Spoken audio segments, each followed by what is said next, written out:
കാസർഗോഡ് ഒരു തർക്കവും നിങ്ങൾക്ക് ആർക്കും വേണ്ട. മഞ്ചേശ്വരത്ത് ഏതാണ്ട് 20,000-ഓളം വോട്ടുകളുടെ ഭൂരിപക്ഷം ഇത്തവണ AK അഷ്റഫിന് കിട്ടും.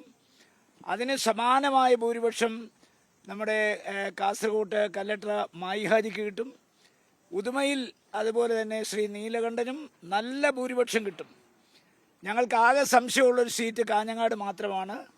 തൃക്കരിപ്പൂരിൽ ഇപ്പോൾ കയ്യൂർ ചീമേനി മാർക്സിസ്റ്റ് പാർട്ടിയുടെ ആധിപത്യമുള്ള പാർട്ടി ഗ്രാമങ്ങളിൽ വോട്ടാണ് എണ്ണിയിരിക്കുന്നത്. ആ വോട്ട് എണ്ണിക്കഴിഞ്ഞ് ഫലം പ്രഖ്യാപിക്കുമ്പോൾ തൃക്കരിപ്പൂർ സന്ദീപ് വാര്യറും ജയിക്കും. അതാണ് ഞാൻ പറഞ്ഞത്.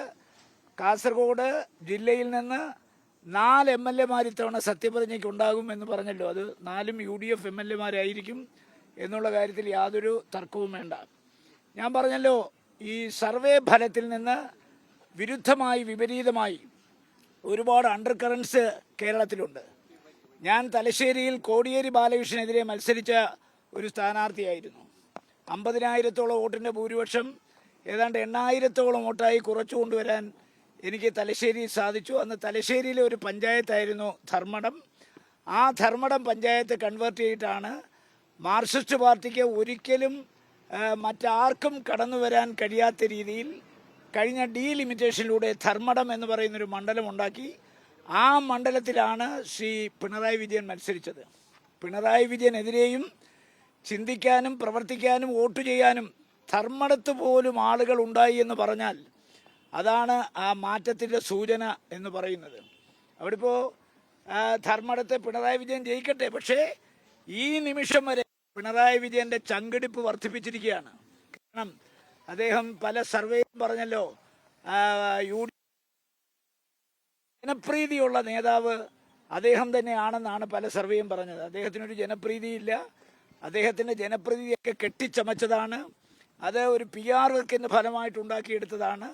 ശ്രീ പിണറായി വിജയൻ്റെ വിഗ്രഹങ്ങൾ ഓരോന്നോരോന്നായി ഉടഞ്ഞു വീഴുന്ന കാഴ്ചയാണ്. മാത്രമല്ല, മന്ത്രിമാരിൽ ഇനിയും ചില ആളുകൾ തോക്കും. ഇപ്പോൾ പല ആളുകളുടെയും പരാജയം ഉറപ്പിച്ചു കഴിഞ്ഞു. ഇനിയും ചില മണ്ഡലങ്ങൾ LDF എന്ന് പറഞ്ഞ ആ മണ്ഡലങ്ങളും വോട്ടെണ്ണി കഴിയുമ്പോൾ ആ മന്ത്രിമാരും തോറ്റിരിക്കും, യാതൊരു തർക്കവുമില്ല.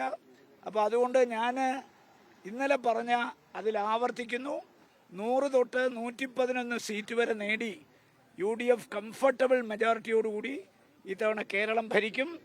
ഈ ഇത്രയും വലിയൊരു വികാരം ഉണ്ടാക്കി തരാൻ UDFിൻ്റെ പ്രവർത്തനം മാത്രമല്ല, കമ്മ്യൂണിസ്റ്റ് പാർട്ടി നിലനിന്ന് കാണണമെന്ന് ആഗ്രഹിക്കുന്ന അച്യുതാനന്ദൻ്റെ ഭാഷയിൽ പറഞ്ഞാൽ യഥാർത്ഥ കമ്മ്യൂണിസ്റ്റുകാരും ഈ തെരഞ്ഞെടുപ്പിൽ UDFിനെ സഹായിച്ചു എന്നുള്ളതുകൊണ്ടാണ് ഈ തളിപ്പറമ്പ് അടക്കമുള്ള മണ്ഡലങ്ങളിൽ, അമ്പലപ്പുഴ അടക്കമുള്ള മണ്ഡലങ്ങളിൽ അട്ടിമറി വിജയം UDF നേടാൻ പോകുന്നത്.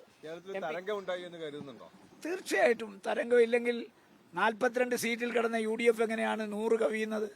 തരംഗം തന്നെയാണ്. UDFിന് അനുകൂലമായ ഒരു തരംഗമാണ്. ഈ തരംഗം അനസ്യൂതം അഭംഗുരം നിലനിർത്തുക എന്നുള്ളത് UDF നേതാക്കന്മാരുടെ ഉത്തരവാദിത്വവും ബാധ്യതയുമാണ്. ഇനിയൊരു 10 കൊല്ലക്കാലം മര്യാദയ്ക്ക് കേരളം ഭരിച്ചാൽ UDF അധികാരത്തിൽ തുടരാൻ കഴിയുന്ന ഒരു രാഷ്ട്രീയ കാലാവസ്ഥ ജനങ്ങൾ ഒരുക്കി തന്നിട്ടുണ്ട്. ആ ജനവികാരം മാനിച്ച് മുന്നോട്ട് പോയാൽ 10 കൊല്ലക്കാലം UDFിനെ തൊടാൻ ആർക്കും സാധ്യമല്ല.